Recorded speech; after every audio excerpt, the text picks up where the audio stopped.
Okay, the asthma story. This afternoon I checked about the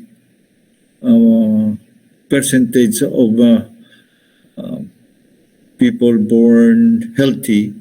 It's very high, huh? It's 97%. But what happens why on the way after birth we experience ailments like asthma, or difficulties in breathing or something like that. And that is quite a common experience. And today we hope to be able to explain the root cause of this. Generally, we are born healthy, but while we grow up, we grow older, something goes wrong.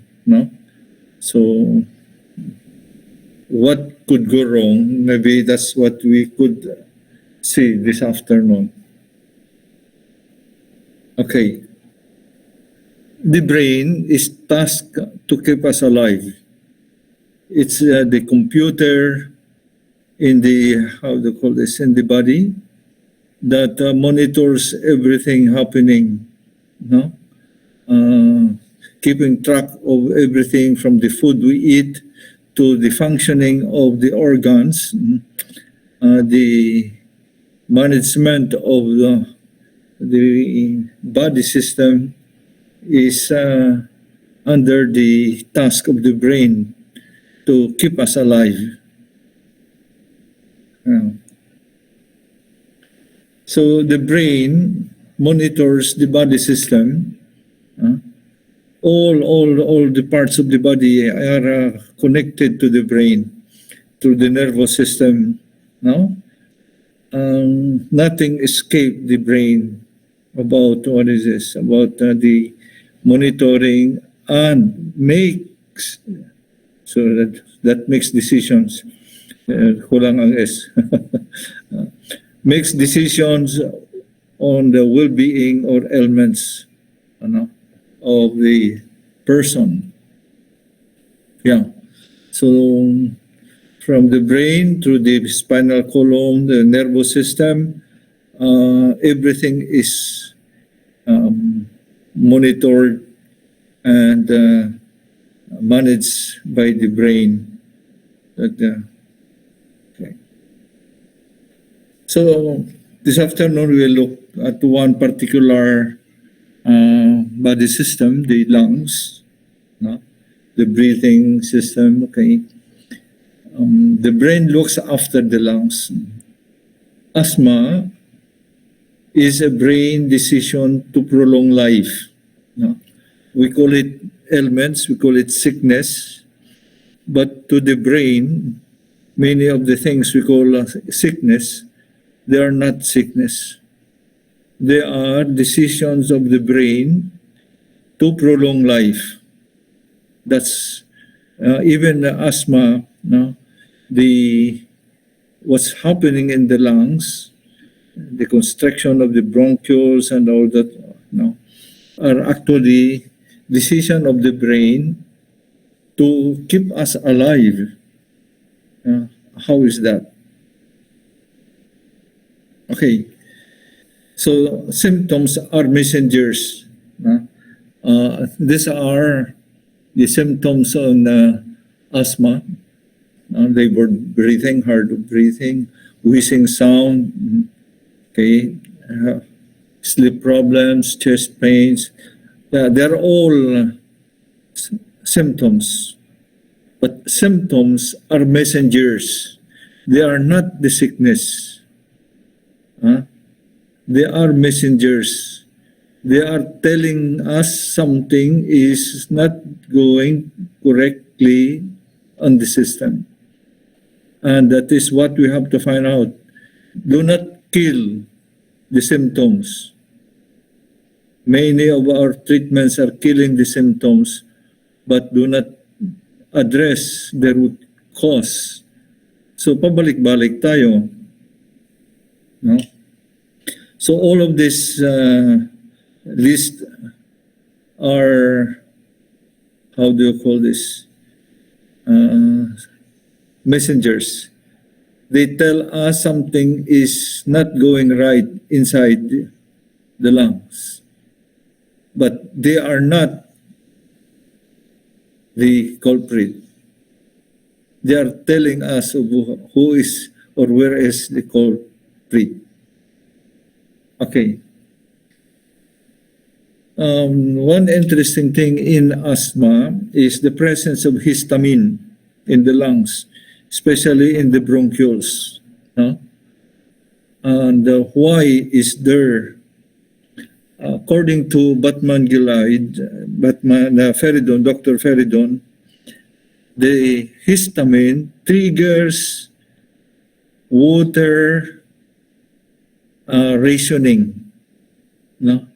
Because the body is lacking water, and that the presence of histamine in the bronchioles has a function that is to prevent further loss of water. Okay, why is there histamine in the bronchioles? No? So look at the two drawings there. On your left, the lumen, the hole on the bronchiole is quite big, while on your right side, it's very narrow, it's very small. Yeah? There is swelling, there is inflammation, no? And there is presence of mucus. And there it is written, tightened smooth muscles. Around the bronchioles, there are other muscles, and the presence of histamine tightens those muscles. And what is supposed to be the reason for that? So histamine is not the culprit. No? Histamine is there to prevent something. And what is that? Okay, let's see next.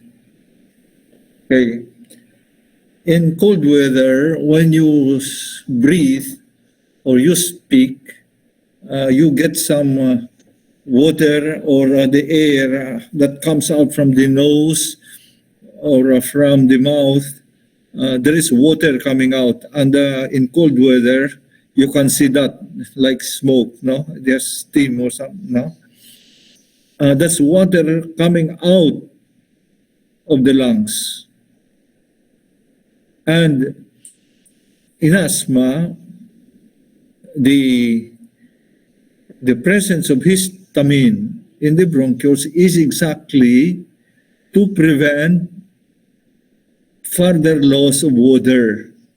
When we speak or when we breathe, no, we lose water. So the presence of that histamine is supposed to control, to ration, to protect the further loss of water.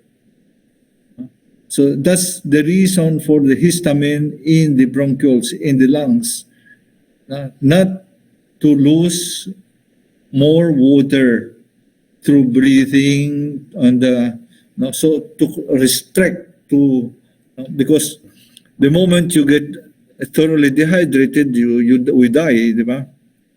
No? So that's the purpose of the histamine, the presence of histamine in the bronchioles. It tightens, and among the other things that histamine does is also triggers inflammation. So, yeah. Anyway, that is, in all asthma situation, you have histamine in that place. And the reason for that histamine is to constrict the hole, the lumen of the bronchiole, so that you don't lose water when you breathe and you speak. No? Because you are already dehydrated. And the more you lose water, the more risk you have, in dying or running short of oxygen. So that's the reason there. Yeah. The same with phlegm. Okay. So when the lungs is drying up because of dehydration, there is not enough water. No? At a certain point, the lungs could dry up, and that would be very bad. So the brain triggers production of phlegm to keep the lungs humid, basa. Kasi pag natuyo yan, hindi na yan flexible, you cannot breathe anymore. No? So that's the reason for the phlegm, to keep the lungs humid. Otherwise, if it dries up completely, we die, no? Okay. So that's the reason kanina, no? Why the presence of histamine there, or how we lose water when we talk, when we breathe, no? And the more we lose water, the more we lose oxygen, and then the more risk we have of cutting off life. All right. When you go to the clinic with the asthma or something like that to consult, the medical prescription has something to do with antihistamine. No? So the medical world found histamine in the lungs, and they say that's the culprit. No? So kill it, give it antihistamine. No. But Dr. Feridon explains it differently. The presence of histamine is to prevent the person from losing more water, no? And so, the prescription, we might have to really rethink about it. No, we're not questioning the authority of the doctors who will prescribe that. We are trying to find out, and as per research of Dr. Feridon, that the presence of histamine is actually to prolong life, to prevent the person from losing more water. Yan, means oxygen. Okay? So can you believe this? Does medical prescription oppose the brain's decision? Our text on the left side. The brain decides to produce histamine or release histamine in order not to lose water to save life, to prolong life. And the prescription is antihistamine to neutralize the action of histamine. What could go wrong? Very big. If we just prescribe antihistamine without telling the person to drink more water, very risky. Because without the histamine there, that means you will continuously lose water, and you go dehydrated. No? So, yeah. Look at the two drawings again nandyan. No? So, maliit na lang yung butas ng bronchiole dahil sa hinigpitan ng histamine, yung muscles. So, ganon. Hindi ka makahinga. Then, the brain produces phlegmas. And phlegms are malapot, very thick and malapot. No? Now, Ang liit-liit na lang ng butas na nandyan. So, pag tinakpan yan, hindi na makahinga ang tao. No? So, what happens? The brain will trigger coughing. Paubuhin niya ang tao to clear the airways. No? So, ang titingnan natin is, bakit nandyan ang histamine? Ano ang dahilan? Bakit nag-release ang brain ng histamine? No? It's dehydration. The warning, no? Na wala ka na tubig, hindi ka na dapat makawala pa ng tubig. Now, the brain already is helping you not to lose water. That's the reason there of that histamine. Now, if you just give antihistamine without telling the person to drink water, very likely you will lose more water and you risk life. I don't know if you got the explanation. No? So, the phlemas is not the culprit. Neither is the coughing. Coughing is a method of the brain to clear the airway so you can breathe. Yeah. So, what is the culprit? Is dehydration, lack of oxygen, lack of water. That's why, no? That's the big thing to address. But addressing the coughing and the phlemas to produce phlegm is a big help, no? But if you do not give the person water, no supply of oxygen, pabalik-balik ka rin pa dyan. Alright. So phlegm and coughing are messengers of a deeper reality. What's that deeper reality? Lack of oxygen. And how do you supply oxygen? Yan. Drink water. No? Nobody will prescribe drink water. There is no yeah. And when you go to the doctor, you will expect medicine, not water.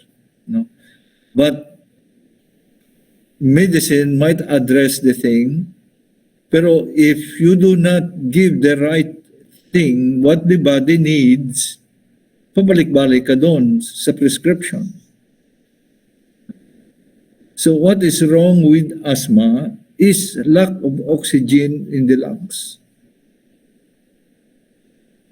The supply of oxygen.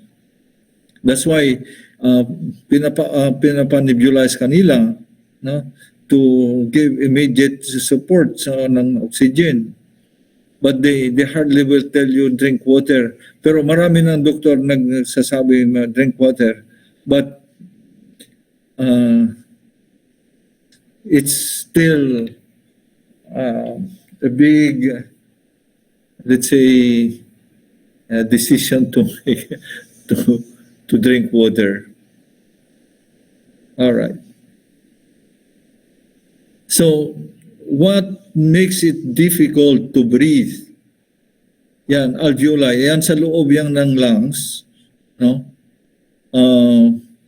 Kung may fluid yung alveoli, hindi ka makahinga. That's pneumonia. No? Yung sa extreme right, emphysema, kung may tapal ang wall ng emphysema, yung cup, yung mga butas-butas yan. Kung may tapal yan ng pollution like nicotine, hindi makatalon ang oxygen. No? That's why it's very hard to breathe because the oxygen cannot jump, no, from the alveoli to the capillaries just outside it. So we have to clean the lungs of the pollution, whether it is emphysema or water or pollution, whatever pollutant. No? So, kung may tapal yung wall, may pagitan, ang oxygen hindi makatalon, hindi kasi there is no direct line. It does not flow. Oxygen does not flow. Only what this is. It is by pressure. It jumps from the inside, from the alveoli, to the capillaries outside. No? Now, pag may tapal yan, tubig, maybe the clear example of tapal is tubig. Pag may tubig yung lungs, hindi ka makahinga. No? So, pag may tapal yan ng nicotine, like paste, no?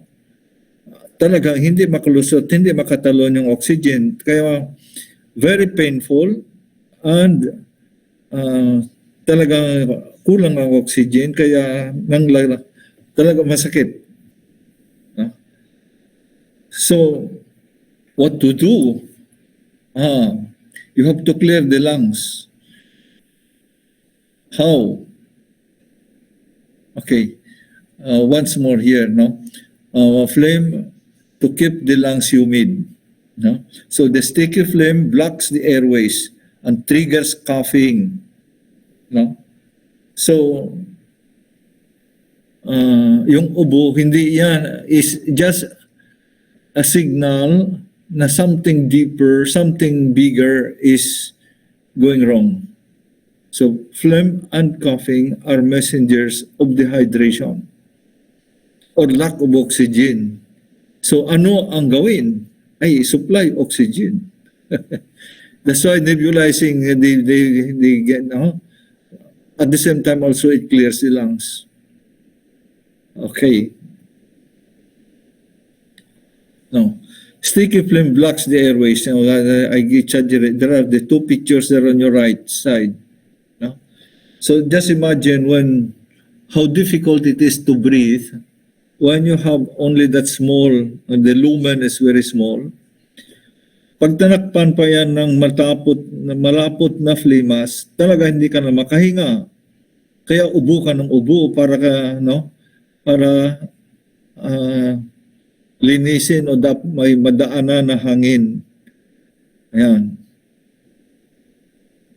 But nothing beats water to address, water is oxygen, to address that inflammation and naturally return the lumen to its size. No? Okay. We are prone to say, anong gamot? Pag may naramdaman tayo, anong gamot? We don't go for water. No? We run for medicine. No? All right. So killing the messengers is treating, not healing. Kaya pabalik-balik ka sa pakonsulta o kung ano. No? I repeat that. Killing the messengers, that means killing, what are the messengers?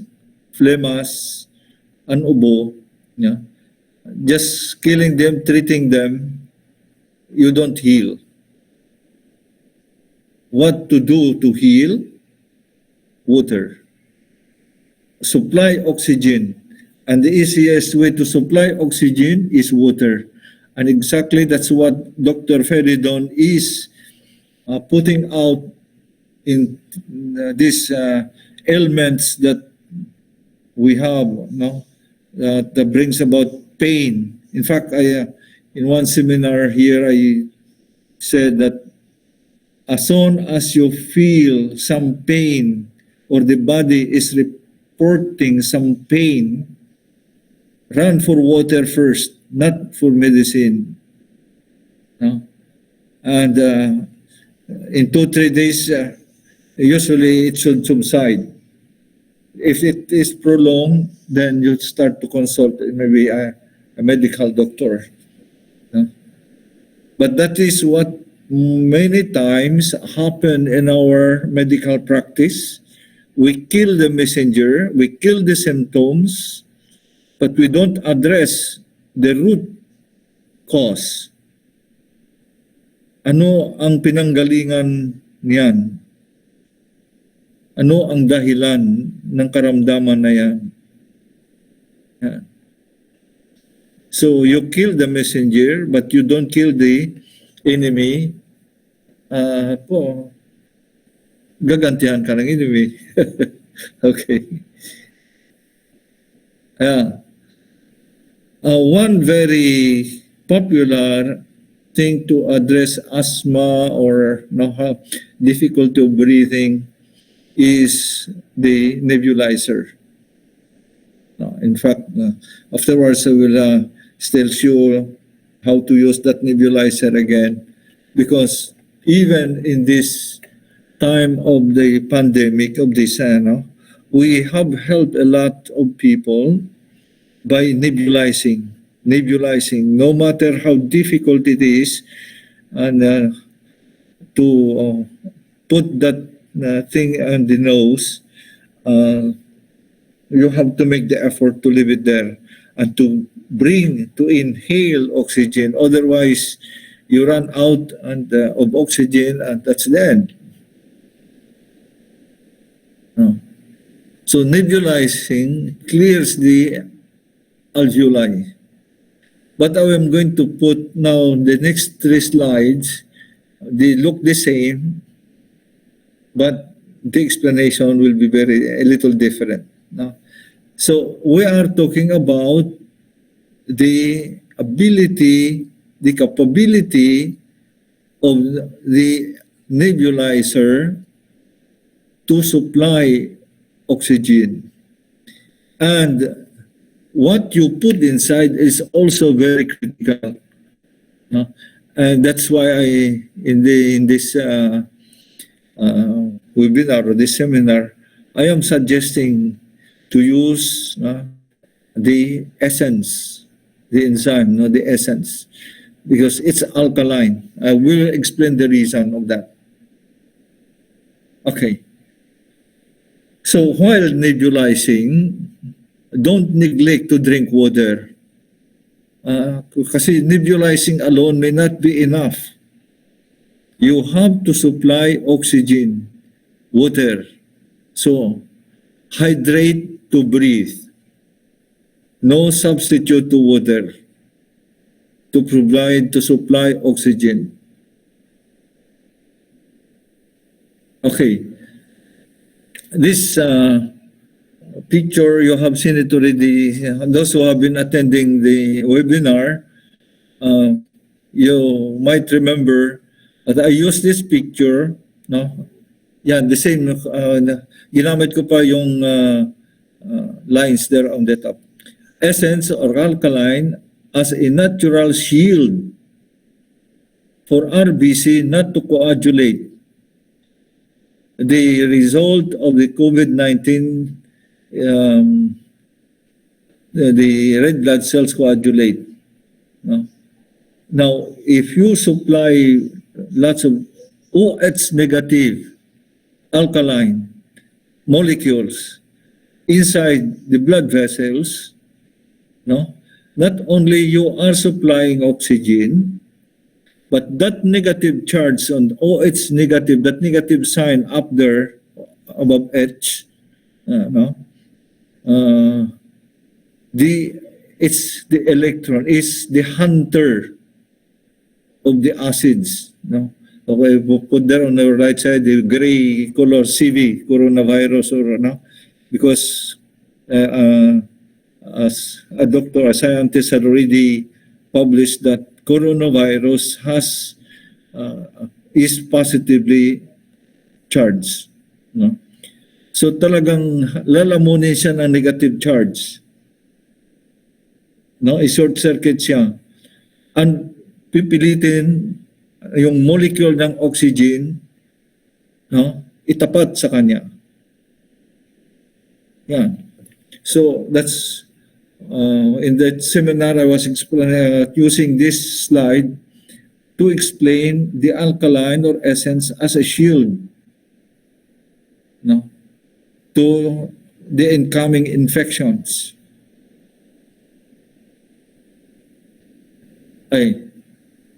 Sorry. Okay, next.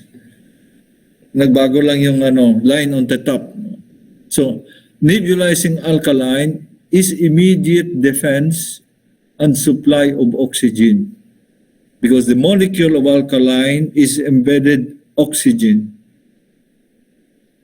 So, it's not just hunting, the infection, the positively charged virus or infection, whatever, free radicals, but it's also the molecule of is embedded. The oxygen is embedded in that molecule. So as it gets in contact with the infection, it supplies also oxygen. That's the effect. Okay.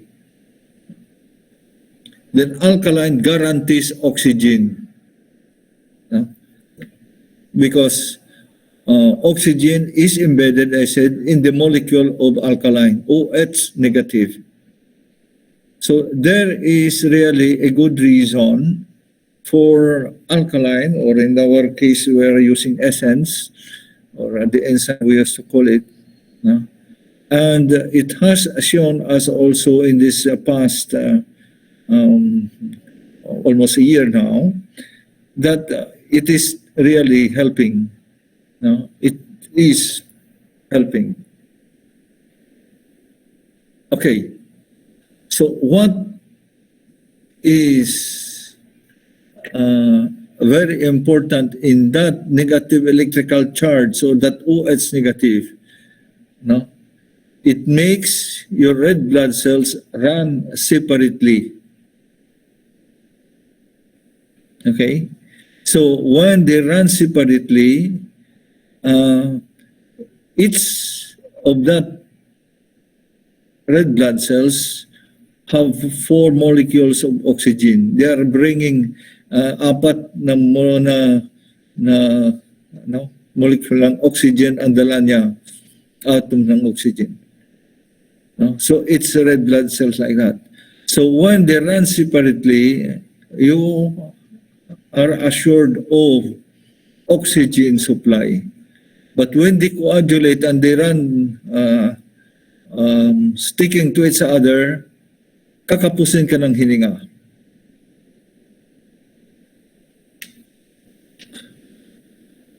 Okay. So essence hunts infection and delivers oxygen. Essence helps supply oxygen to the lungs. So on the one on top, it disinfects the lungs. At the same time, it supplies oxygen on the lungs. And that's explained why it is effective in respiratory ailments. Okay. Breathing technique for health. We had already a seminar on this, breathing for to relax, and breathing for centering or for action. I put here only to how to relax. So you inhale. Let's say you're in the count of 4. You hold it first. If 1 to 7 is too long, you can just hold it for 1, 2, 3, and then release.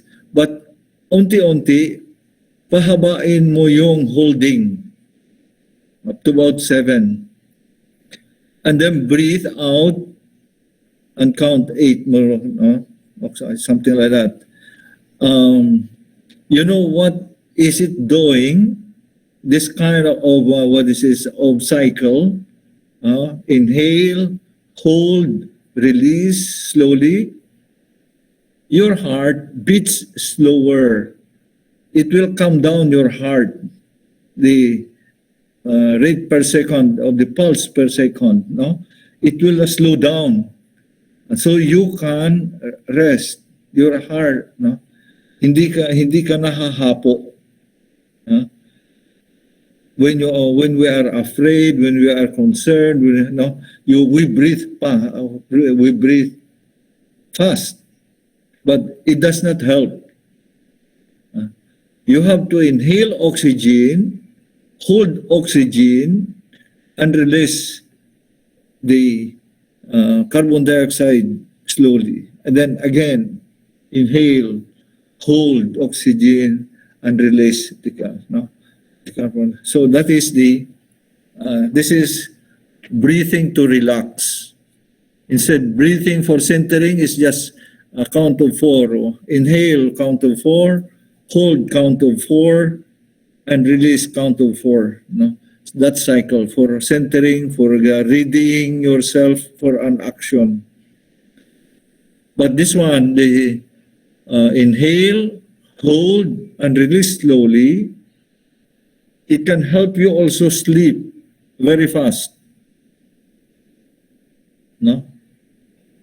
You try. So, breathing techniques for health. Okay.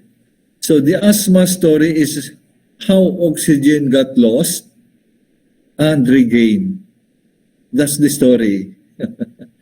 How it got lost, dehydration, or some allergens, some acid or allergies or something triggering acid in the lungs that consumes water or makes water run out, or purposely or not purposely, but even not purposely we lose water, like we don't drink because it is cold. The weather is cold, so the water is cold, so we don't drink. Very bad. That's bad. Okay. So the story behind asthma is the oxygen got lost on the way. And we have to regain it back. And to resupply that oxygen, okay, we have the water. Water is alkaline water. Helps a lot. So what did we learn? Okay, so there may be several things that trigger asthma. No? Nakita natin kanina, mahabang listahan. Okay. The characteristic of this ailment, presence of histamine. No? So, it is not histamine that is wrong. Ang tanongin, bakit nandyan ang histamine? And the purpose of that histamine is to constrict the muscles around the bronchioles, the soft muscles around the bronchioles, so that you don't give water away. When you breathe, when you speak, you lose water. No? So that's the purpose there. Okay, histamine constricts, constricts the bronchioles. Okay? And then histamine signals loss of water. The lungs are drying up. Okay, that's why when the lungs are drying up, the brain produces phlegm to keep the lungs humid, hindi tumigas. Kung tumigas yan, hindi ka na makahinga talaga. No?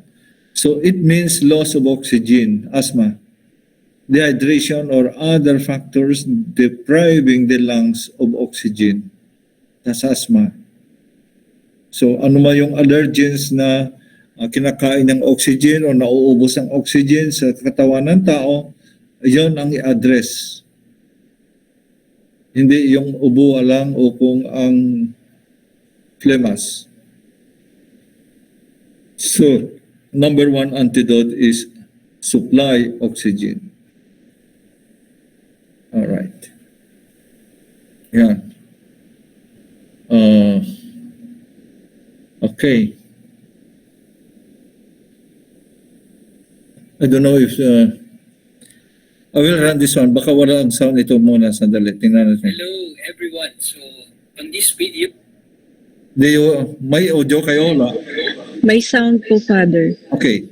Nebulize. So ito yung nebulizer, ito yung mask ng pag-nebulize. So ano ang ginagamit kapag nag-nebulize? So we use this essence. So this is an immune booster. And of course, we also use this distilled water. So kahit naman anong brand, okay lang siya. So ano po ang gagawin natin? So we put at least 5 ml or 1 teaspoon of distilled water on this. And after putting the 5 ml, so we put the essence, the immune booster, at least at 3 drops. 1, 2, and 3.